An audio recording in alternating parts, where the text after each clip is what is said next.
Salam. Wa alaikum salam.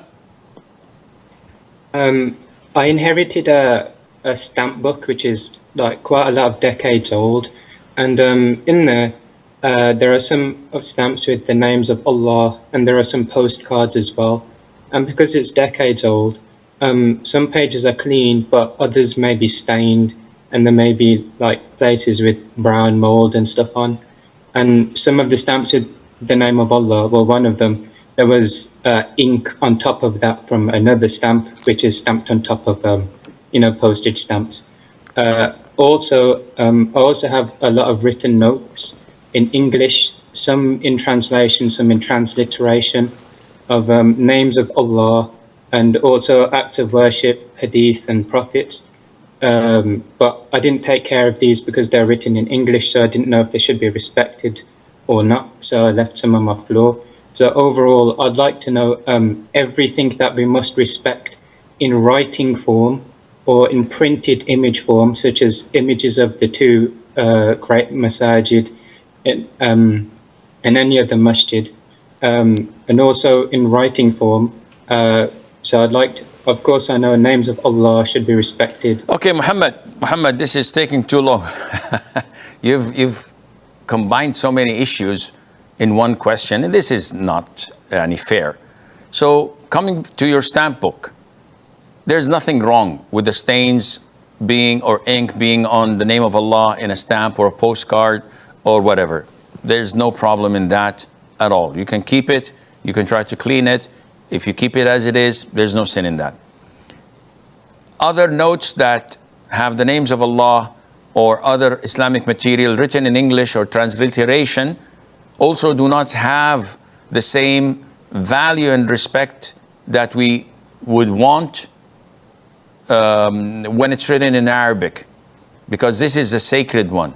So the name of Allah, A-A-A-H, in English or in Latin letters, has no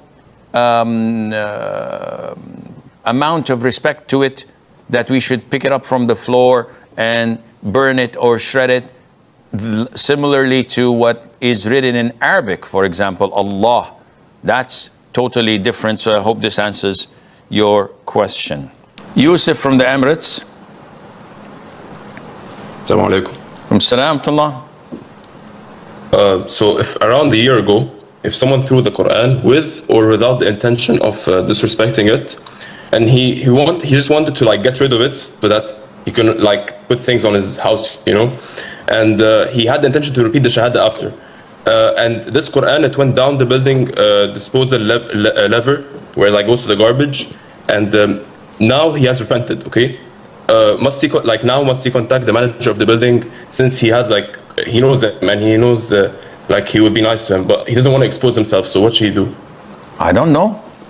This is his choice whether he wants to end up in hellfire or not. Who in his right mind would throw the Quran, whether deliberately or undeliberately, in the garbage? This is insane.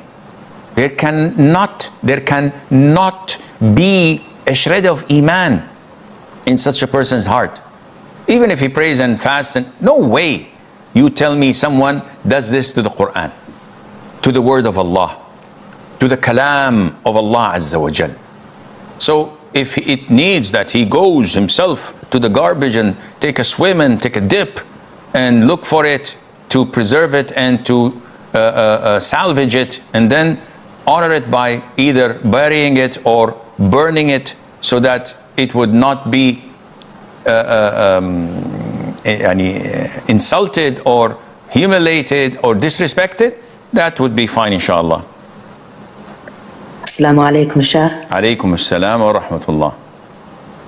So, Sheikh, over the past few weeks, I've been trying to learn makruh acts in the wudu and salah. And when I come across makruh acts, there seems to be some makruh acts which are worse than others. So I was wondering if there's different types or categories of makruh. Jazakallah. Wa jazakum. Makruh is identified by something that if you do it, you're not sinful. And if you leave it, you're rewarded for leaving it. So it is not prohibited, but it is disliked. And there is no sin in doing it. Therefore, it is the opposite of what is recommended and sunnah. So whatever is sunnah and recommended in salat or in wudu, the opposite of it, if you skip it, that would become makruh. Are there levels of it? I have no idea. It's sufficient to know that it is makruh as long as it does not reach the level of haram. You're losing reward. And depending on the sunnah, whether this reward that you're losing for skipping it is a lot or a little.